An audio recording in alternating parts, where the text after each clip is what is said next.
da iawn i chi gyd, a chroeso cynnes i'r oedfa. Mae'n hyfryd i gael eich cwmni chi eto o'r wythnos hon. Diolch yn fawr iawn i chi am ymuno ni. Cyn bod ni'n mynd mlaen yn hoedfa, gadewch i ni offrymu gweddi dros Wcrain. Arglwydd yw, criw ein cri dros bobl Wcrain. Dros yr rhai orfodwyd i ffoi o'i mamwlad oherwydd yr yfela, a thros y gwledydd sydd yn cynnig lloches a chroeso iddynt, a brechiau'n agored i'w cofleidio yn awr i hangen. Rho dyfendith ar waith pob asiantaeth yn garol a phob ymdrech a wnaed gan lywodraethau ac unigolion i sicrhau bod ganddynt yr adnoddau digonol i ddiwallu anghenion yr rhai sy'n gofyn am gymorth. Drwy Iesu Grist ein harglwydd. Amen.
Daw'r darlleniad bore yma o lyfr cyntaf Beibl sef Genesis, penod 9, adnodau 1 i 3 ac 8 i 17. Dyma Duw yn benithio Noa a'i feibion a dweud wrth nhw, dwi eisiau chi gael plant, fe bod mwy a mwy ohonoch chi, llannwch y ddaear. Bydd gan yr anifeiliaid, yr adar, pob cradur bach arall a'r pysgod eich ofan chi. Byddwch chi yn y rheoli nhw. Bellach cewch fwyta unrhyw gradur byw, nid dim ond planhigion fel o'r blaen.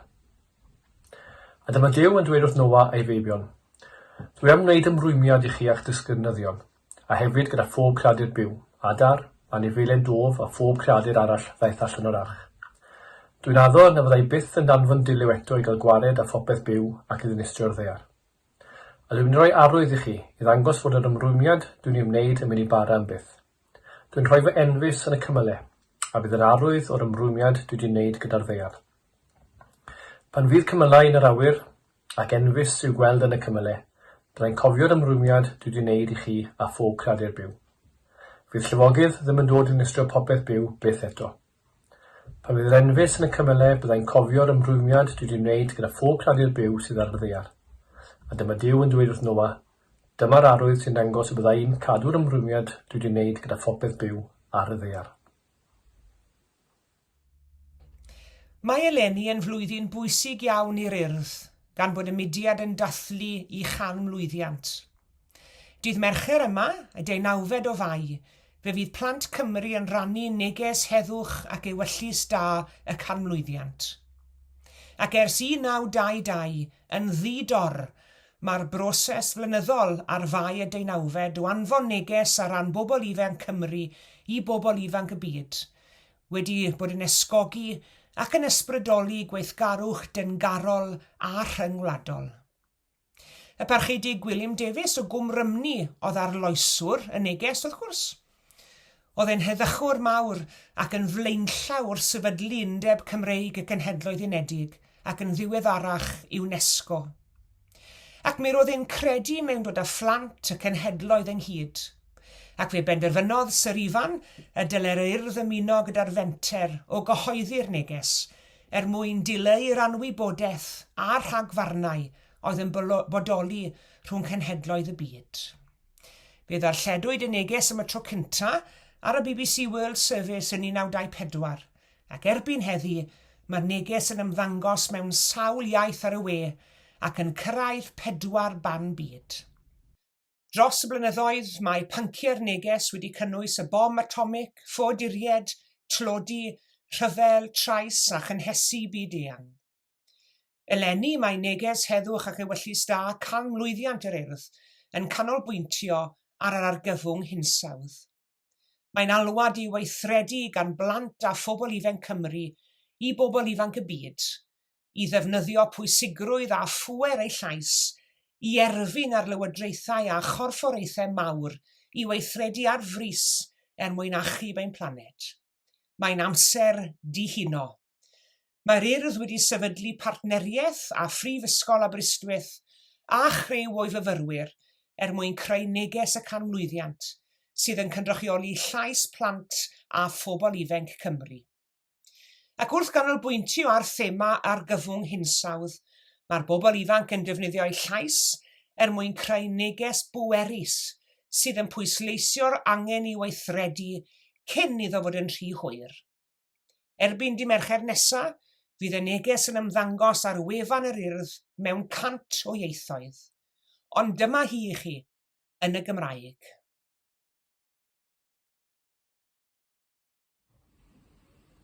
Mae'r cloc yn ticio, ac mae'n byd ni ar dan. Mae'n amser deffro. Llifogydd, tanau, newyn a thlodi. Dyma ein realiti ni. Mudo, gwrthdaro, dadleoli. Hai dyma ein dyfodol ni. Pam ein i bod ni dal i wrando ar bla bla bla rhai mewn pŵer. Pam ein bod ni dal i gredu gallwn brynu ein ffordd allan. Mae'n amser deffro. Mae'n amser addo i newid. Fedrwn ni ddim cario ymlaen fel hyn. Mae gennym ni'r fraint i arafu, i leihau ein defnydd, i feddwl, i stopio'r cynnydd.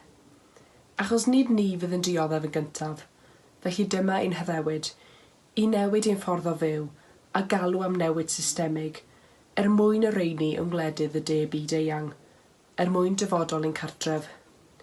Dechreuem wrth ein traed, gael wneud y pethau bychain, a rhwng bwysau ar gwmnïau a gwleidyddion i wneud y pethau mawr. Dyma'n heddewid ni. Beth yw dy addewid di? Mae'n amser deffro.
Mae'r ffydd Gristnogol yn ein galluogi ni i fyfyrio'r yr hinsawdd bresennol ac hefyd ar yr heriau amgylcheddol. Nid pobl ffydd yn unig sydd â chonsern am newid hinsawdd. Mae gwyddonwyr ac ymgyrchwyr, hyd yn oed yr rhai nad ydynt yn arddel ffydd, yn dweud bod angen anogaeth ac egni newydd arno ni i ddiwygio'n perthynas ac ecosystem ein planet. Mae sawl dimensiwn i'r argyfwng hinsawdd, ac mae sawl thema neu adnod yn y Beibl sy'n berthnasol i'r thema hon. Nid pawb o bell ffordd sydd wedi bod yn effro i'r argyfwng hwn. Ond wrth i ni edrych ar greadigaeth Duw heddi, i harddwch a'i difrod, i ffredferthwch a'i hylltra, fe welwn ni fod Duw drwy air yn siarad â ni mewn ffyrdd ffres a gwahanol. Ac fel Cristnogion, falle bod ni'n tueddu ystyried taw stori'r creu yw'r pwynt cyswllt cyntaf ar amgylchedd, a'r ddeiar a'r hinsawdd sydd gyda ni yn y Beibl. Mae'r stori hon ar ddechrau Genesis yn sôn am harddwch ein deiar. Gwelodd Duw bopeth oedd e wedi wneud ac roedd yn dda iawn. Ac ar ddwyrnod braf o haf, fe allwn ni hawdd gytuno â hynny. Ond pa adnod o'r Beibl sy'n siarad fwyaf â ni am ein perthynas a'r greadigaeth tybed? Wel i mi, mae troi at adnod 28 o Genesis, y bennod gyntaf, yn bwysig. Dyma'r adnod. Bendithiodd Duw hwy, hynny yw addag Efa, bendithiodd Duw hwy a dweud, byddwch ffrwythlon ac amlhewch, llanwch y ddeiar a darostyngwch iddi, llywodraethwch ar bysgod y môr, ar adar yr awyr, ac ar bopeth byw sy'n ymlusgo ar y ddeiar. Nawr, rwy'n farch taw yn y Gymraeg rwy'n darllen y Beibl oherwydd mae'r adnod hon yn darllen yn y Beibl Saesneg sydd gen i gytref yn hyn fel hyn. Be fruitful and increase in number, fill the earth and subdue it, rule over the fish in the sea and the birds in the sky, and over every living creature that moves on the ground. Rule, reoli. Mae'r gair reoli neu reolaeth yn un sy'n hala ias drwydda i. Wy'n gwybod bod angen rhywrai i reoli. Mae angen reolwyr banc, mae angen reolwyr tîm pêl drod ac yn y blaen. Ond ni'n clywed llawer gormod am y gair reoli heddi mewn cyd-destynau gwahanol. Pobl yn reoli bobl eraill. Bwlian, dyna i chi reolaeth. Reolaeth ar yr aelwyd sydd yn arwain at gam-drin domestig. Ond gwir bwrpas reoli yw sicrhau trefen, ac nid bygwth, ac nid codi ofn a bod yn fygythiol. Llywodraethu ar y ddeiar yw'r gair s'yn ni yn y Gymraeg. Cael trefen ar y ddeiar. Cael trefn ar ein deiar. Mae concern Duw mor fawr am ei greadigaeth, fel i bod yn awyddus i gadw trefen arni, ac yn ymddiried y gwaith o gadw drefen i ni. Ac wrth i ni ddarllen ymlaen ymhellach na thair pennod cyntaf llyfr Genesis, ar ôl y dilyw, ar ôl y llifogydd, fe ddown ni ar draws arwydd o addewid Duw, sydd wedi nodi gan enfys yn yr awyr, ac i ni wedi gweld a chlywed digon am yr enfys yn dyn ni dros y 2 flynedd diwetha yma. Addewid Duw, ac mae'r addewid honno gan Dduw nid yn unig yn cael ei gyfeirio at Noa a'i deulu, ond hefyd at bopeth byw ar y ddeiar. Gwrandewch ar yr adnod, a dywedodd Duw, dyma osoda fan arwydd o'r cyfamod yr wyf yn i'w wneud â chwi, ac a phopeth byw gyda chwi dros oesoedd diri. Bob creadur byw o bob math. Hynny yw mae Duw yn addo, nid yn unig i ni, mae yn addo i'r greadigaeth gyfan. Mae gan y salmydd yn Salm 104 gofnod hyfryd o bresenoldeb parhaus Duw yn ei greadigaeth, a'r modd mae'n cael trefen ar ei greadigaeth. Mae'n gosod bloded yno ochr yn ochr a llewod, adar a geifr gwyllt yn y drefn y creuwyd nhw. Creuwyd hyd yn oed y creaduried mwyaf arswydus y môr, mwyn sicrhau presenoldeb yn y dyfroedd. Mae ambell agwedd ar greadigaeth Duw sy'n cael ei enwi yn y Beibl yn agweddau sydd yn ymestyn ein dealltwriaeth dynol gyfyngedig ni, hynny yw, smon ni'n deall popeth. Ond, unwaith i ni'n cyrraedd y Testament Newydd, i ni'n gweld bod gan Dduw gynllun pendant. Mae ddewid o iachadwriaeth Duw yn berthnasol nid yn unig i bob un ohono ni, ond hefyd i'w greadigaeth e. Mae Duw am ryddhau ei greadigaeth o gaethiwed a gwewyr. Mae newid hinsawdd yn gwneud i ni sylweddoli bod y greadigaeth yn dioddau, yn ochneidio, a bod angen i ryddhau o'i foen. Ac bod yn argyfwng yn ddigon clir, mae'r atebion yn anodd i'w gweithredu yn dyn nhw. I ni wedi bod yn tynnu mwy o danwydd ffosil o'r ddaear na all system eco'r ddaear ymdopi ag e.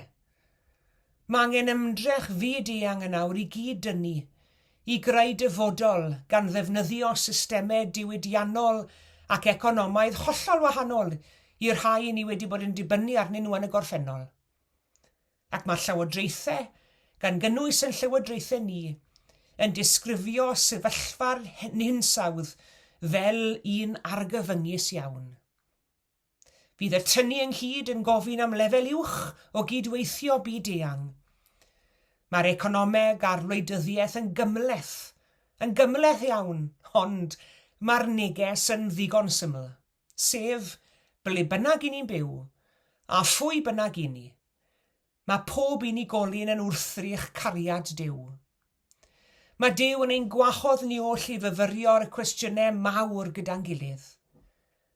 Pan orchmynodd Iesu, card y gymydog fel tŷ dy hun, mae'n siŵr i fod yn cynnwys yr rhai y mae cartrefi wedi gorlifo Mangladesh neu wedi chwythu ffwrdd ar Ynys Dominica. I ni'n cydnabod bod angen newid ar sawl lefel, yn fyd-eang, yn genedlaethol ac yn lleol. Mae cynyddu'n hymwybyddiaeth o'r argyfwng hinsawdd yng nghyd-destun ein gwybodaeth o gariad Duw tuag at ei greadigaeth gyfan, yn ein galluogi ni i sylweddoli fwy, cymaint o gyfrifoldeb sydd arno ni fel Cristnogion i weithredu heddi.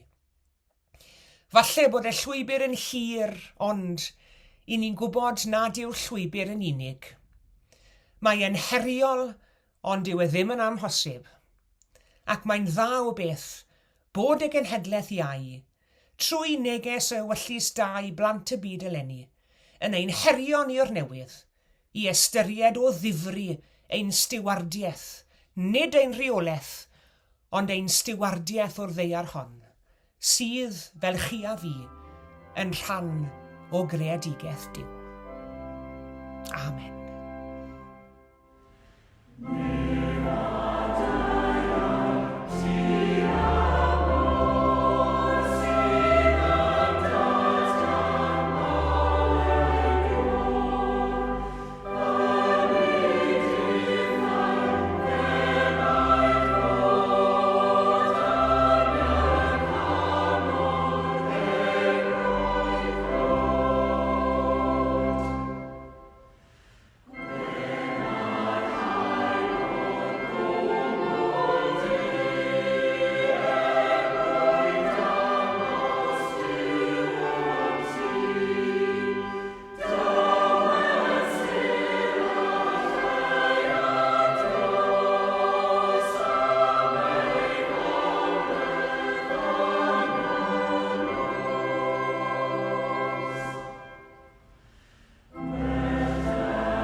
Newyddion.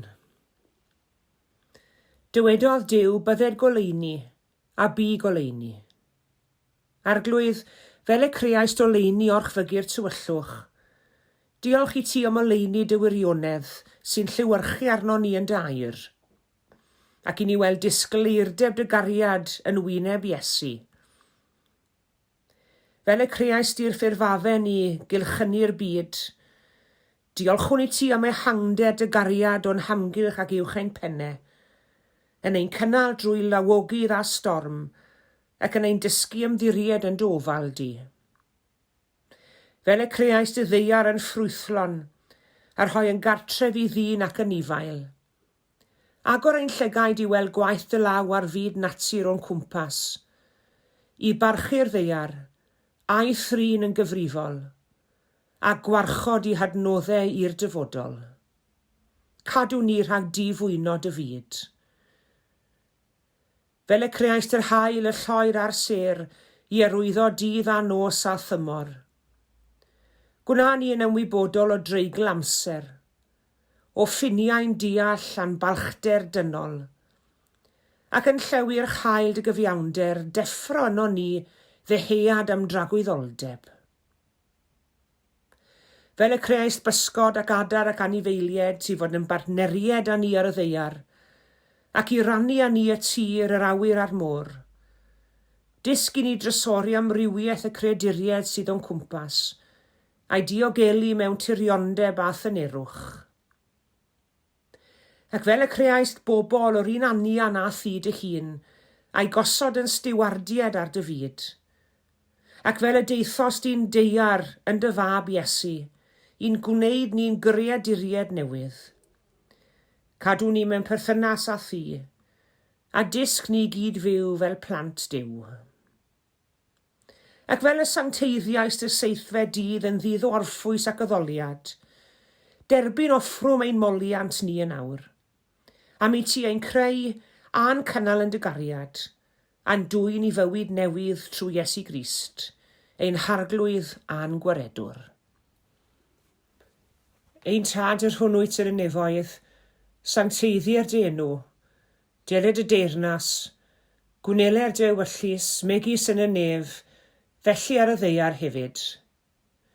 Dyro i ni heddiw ein bara beunyddiol, a madda i ni ein dyledion, fel y myddeiwn unna i'n dyledwyr. Ac nac arwai ni brofedigaeth, eithir gwared ni'r rhaw drwg. Canes eiddo tir deyrnas, a'r nerth, a'r gogoniant, yn oes oesoedd. Amen.